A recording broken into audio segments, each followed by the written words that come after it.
है आपकी बात में। आज हम बात करने वाले हैं भाजपा को राजस्थान, छत्तीसगढ़ और मध्य प्रदेश में मिली प्रचंड जीत की क्या कारण रहे।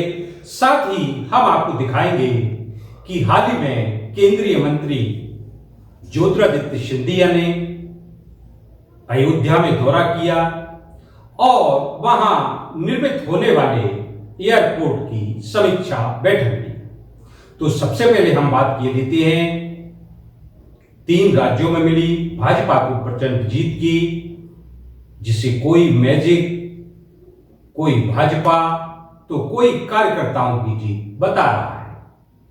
तो वहीं एक सवाल ये भी बीच में है जिसे लेकर विपक्षी दल मुखर हैं। ये अलग बात है कि चुनाव परिणामों के बाद जो परिणाम आए, जिन्हें जीत हासिल हुई वो आज खुशियां मना रहे हैं और जिन्हें जीत नहीं मिल पाई वह जनता का निर्णय उसे मान रहे। अगर हम बात करें तो जीत में कुछ ऐसी योजनाएं जिनकी आजकल चर्चा है, जो डायरेक्ट मनी बेनिफिट वाली जो योजनाएं थी, लोक कल्याण से जुड़ी योजनाएं थी, उनका काफी प्रभाव रहा है।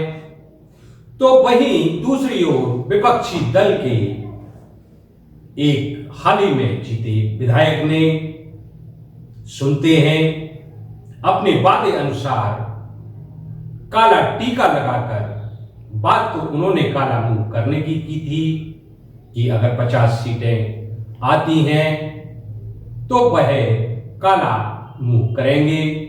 लेकिन खबरों की माने तो जब वह राजभवन काला मुंह करने जा रहे थे, उस समय मध्य प्रदेश के पूर्व मुख्यमंत्री ने उन्हें रोका और सिर्फ काला टीका लगाकर उन्हें इस अपनी प्रतिज्ञा को पूरा करने की बात कही। इस बीच ईवीएम पर भी कालिक लगाई गई और अपना विरोध दर्ज किया गया। अब सच क्या है? एक खबर यह भी है कि विपक्षी दल की जो हालत हुई है उसमें प्रबंधन का बड़ा हाथ है। तो कोई बता रहा है कि उन 69 सीटों का बड़ा हाथ है, जहां केवल 7 सीटों पर विपक्षी दल को जीत हासिल हुई है।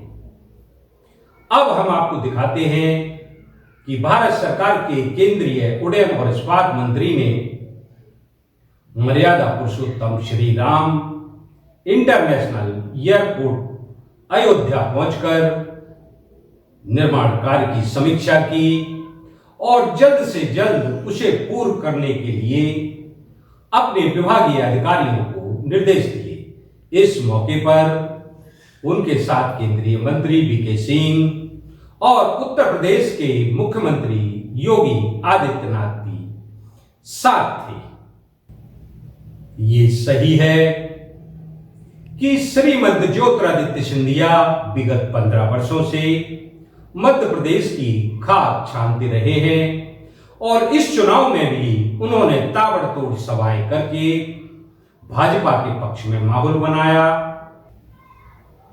जिस पर उन्होंने प्रसन्नता भी जाहिर की। अब इस सियासी प्रचंड जीत से भले ही सियासी दल और सियासी पंडित सनाके में हो, मगर सत्य यह है कि भाजपा को 3 राज्यों में जबरदस्त जीत हासिल हुई है। तो साथियों, आपने देखा, यह थी हमारी आपकी बात। आपकी ही बात में फिर हम किसी नए विषय और नई शख्सियत के साथ आपके साथ होंगे। तब तक के लिए बीएस भुल्ले का नमस्कार। की बात बीएस भुल्ले के साथ आपकी बात कहने संपर्क करें।